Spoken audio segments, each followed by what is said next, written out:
जय हिंद साथियों, आप सभी का आपके अपने परिवार आसमा सिविल एकेडमी के इस डेली करंट अफेयर्स पे मैं इशार अहमद आप सभी का एक बार फिर से पुरजोर स्वागत करता हूं और आशा करता हूं कि आप सभी स्वस्थ हैं और साथ ही साथ मस्त हैं मेरे प्रिय साथियों। और ये भी आशा करता हूं कि आप अपनी प्रतियोगी परीक्षा की तैयारी बेहतर जोरों शोरों से और एक युद्ध स्तर पे कर रहे हैं। आज हम पढ़ेंगे 1 मई के इंपॉर्टेंट करंट अफेयर्स को, जो कि हमारे एग्जाम के लिए बहुत ही ज्यादा इंपॉर्टेंट है।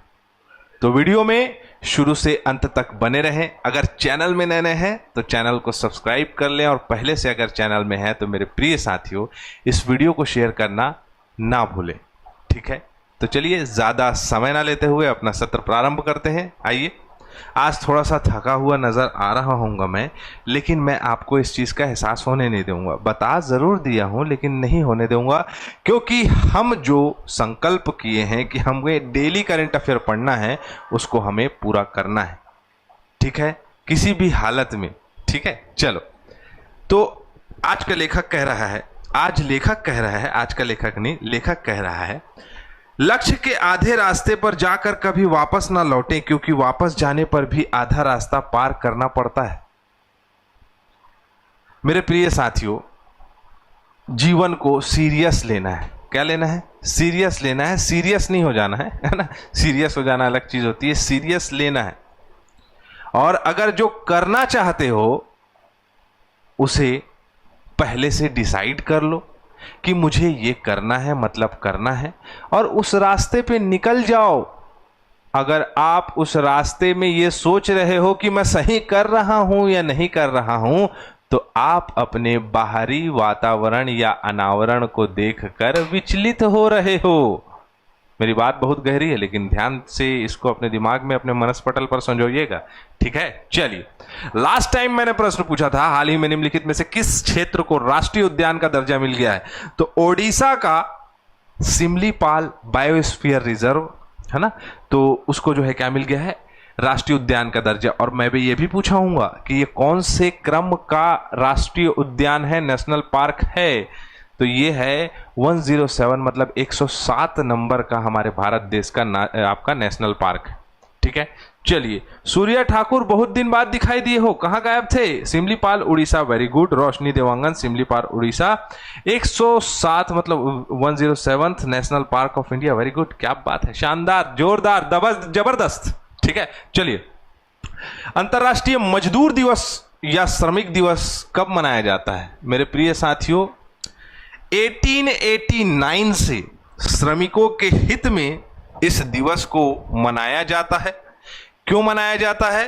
कि उनकी कार्य पद्धति में विकास हो और साथ ही साथ उनको जो आधारभूत आवश्यकताएं हैं वो प्राप्त हो सके, और इसके लिए अवेयरनेस फैलाई जाती है, जो कि आज के दिन 1 मई को अंतर्राष्ट्रीय मजदूर दिवस मनाया जाता है, ठीक है।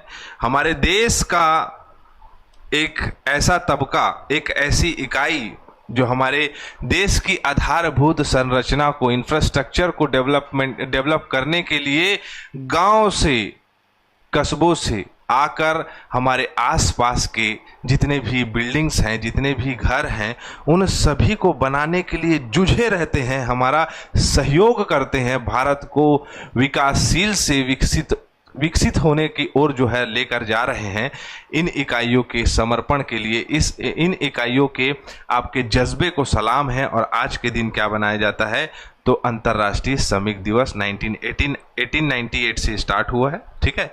तो बस यही जानना है, बाकी सब सारी चीज़ें तो मैंने बता दी कि यह दिन मजदूरों के योगदान, उनके अधिकारों के लिए लड़ने वाले मजदूर आंदोलन का सम्मान करता है, ठीक है। इंकलाब जिंदाबाद, ठीक है। चलें आगे। राष्ट्रीय अभिलेखागार और वाणी प्रकाशन के सहयोग से, ठीक है, 30 अप्रैल 2025 को Ramanujan journey of a great mathematician पुस्तक का विमोचन किया गया। इस पुस्तक के लेखक कौन है? रामानुजन साहब के बारे में क्या कहना, एक बहुत ही बड़े गणितज्ञ, भारत के एक रत्न है ये, जिन्हें जो है हम गणितज्ञ के रूप में जानते हैं। रामानुजन जी का नाम आया मतलब गणितज्ञ।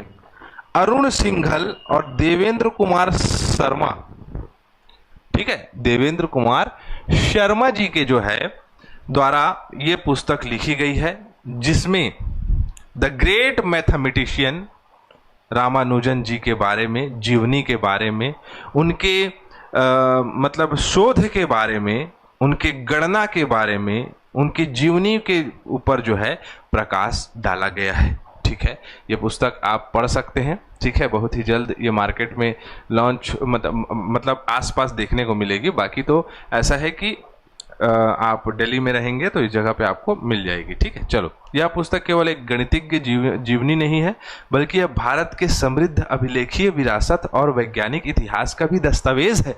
मतलब जितने भी इनके दस्तावेज हैं उनके बारे में लिखा गया है। ठीक है, अरुण सिंघल और क्या शर्मा है जी, देवेंद्र कुमार शर्मा जी।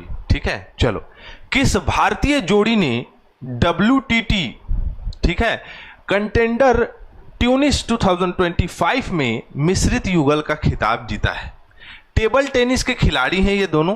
ठीक है, मानुष शाह, क्या नाम है इनका, मानुष शाह और दिया चितेल। ठीक है, तो ये भारतीय जोड़ी है जिन्होंने ये आपका WTT कंटेंडर ट्यूनिस 2025 के मिश्रित युगल का खिताब अपने नाम किया है। ठीक है, जिसका आयोजन विश्व टेबल टेनिस WTT के द्वारा आयोजित कराया जाता है। और हमारे जो है भारत का ये दोनों युगल ने जो है क्या किया है, नाम रोशन किया गया है।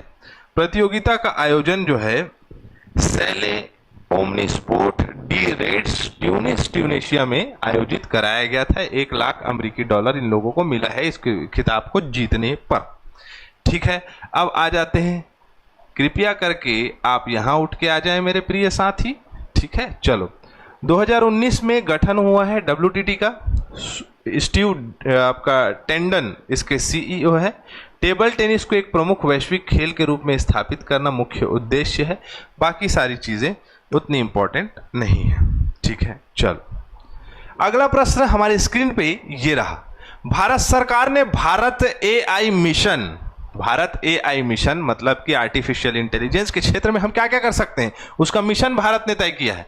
के तहत भारत का पहला फाउंडेशनल लार्ज लैंग्वेज मॉडल विकसित करने के लिए किस स्टार्टअप को चुना गया है?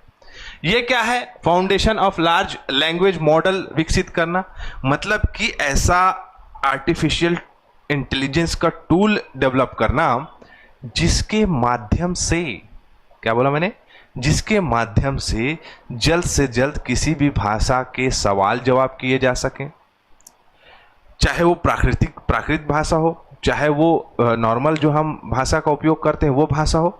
तो उसके लिए ये प्रॉपर बड़ा सा डाटा तैयार किया जा रहा है। अब ये टेंडर में अप्रॉक्स 67 से ऊपर जो है क्या आए थे, एप्लीकेशंस आए थे इस टेंडर को या इस स्टार्टअप को चालू करने के लिए। अब यहां सवाल आता है कि किसको मिला, तो वही पूछ रहा है। यहां सवाल आया है कि ये मिला है, किसको मिला है भाई, सर्वम AI। ठीक है, सर्वम आर्टिफिशियल इंटेलिजेंस को ये क्या मिला है, काम मिला है।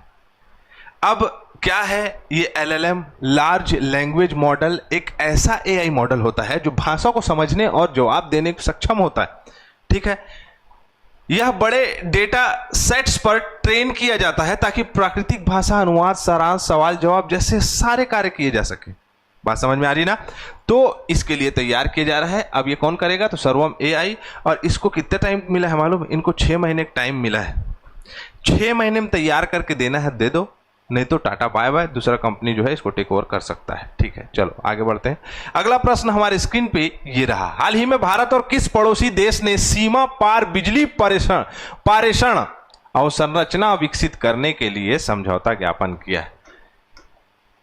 देखो, सीधा सीधा सिंपल सा, इतना भारी भरकम क्वेश्चन दिख रहा होगा, लेकिन सवाल सिर्फ ऐसा है कि भारत और उसका कौन सा पड़ोसी देश है जो इसके पास जो है बिजली का जो है क्या कर रहा है, आदान प्रदान कर रहा है। ठीक है, प्रोजेक्ट्स बना रहा है बिजली पैदा करने के लिए। तो कौन सा देश हो सकता है? भूटान है क्या, बांग्लादेश है क्या, नेपाल है क्या? यस, नेपाल है। ठीक है, नेपाल के साथ, नेपाल में जो है ये कार्य किया जा रहा है।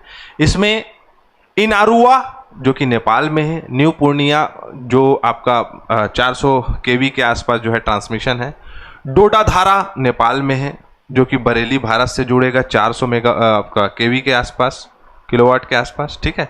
तो इस प्रकार से ये प्रोजेक्ट्स हैं भारत और इसके बीच में हो रहा है। भारतीय भूगोल पढ़ेंगे तो उसमें और अच्छे तरीके से बताऊंगा। जैसे कोसी नदी निकलती है, कोसी नदी में नेपाल में जो है वो है हनुमान बैराज, ठीक है, हनुमान बैराज बनाया गया है। कोसी नदी क्या है, बिहार का शोक है, अपना मार्ग परिवर्तन करने के लिए प्रसिद्ध है, तो उसमें हनुमान जी को बैठाल दिए हैं। अब वो संकट मोचन, संकट आने नहीं देंगे, ठीक है। चलें आगे, चलो मेरे प्रिय साथियों आगे बढ़ते हैं, अब रिवीजन करते हैं। अच्छा क्वेश्चन भी है, हाल ही में किस पूर्व भारतीय हॉकी गोलकीपर को खेल के क्षेत्र में योगदान के लिए पद्म भूषण से सम्मानित किया गया है? पद्म भूषण, कितना पद्म भूषण मिला है टोटल, कितना पद्म विभूषण मिला है और कितना पद्मश्री मिला है, ये भी तो पता होना चाहिए। तो पी श्रीजेश जी को उनके खेल में योगदान के लिए ये पद्म भूषण उन्हें प्रदान किया गया है। पहले तो ये पता होना चाहिए। राष्ट्रपति द्रौपदी मुर्मू जी सम्मानित करती है और हर बार जो है राष्ट्रपति के द्वारा सम्मानित किया जाता है। अब चार जो है पद्म विभूषण है, 10 पद्म भूषण है और 57 पद्मश्री है। टोटल 71 जो है भारत के इस पुरस्कार को, सर्वोच्च नागरिक पुरस्कार को प्रदान किया गया था, जिसमें सबसे पहले आता है भारत रत्न, उसके बाद है पद्म विभूषण, फिर उसके बाद है पद्म भूषण, फिर उसके बाद है पद्मश्री। तो आप देख सकते हैं पी श्रीजेश जी को मिला है। और पद्म विभूषण जो है वो एल सुब्रमण्यम, संगीत के क्षेत्र में प्रख्यात वायलिन वादक है ये। पद्म भूषण इस प्रकार से याद करते रहोगे तो दिमाग घूम जाएगा। मेन पूछे जाने की संभावनाएं हैं जो हाईलाइट है, बाकी सभी मेन है भाई, कोई ऐसा अलग आदमी नहीं है, दूसरी दुनिया का नहीं है, ठीक है। पद्म पुरस्कार 1954 से चालू किया गया है, ठीक है।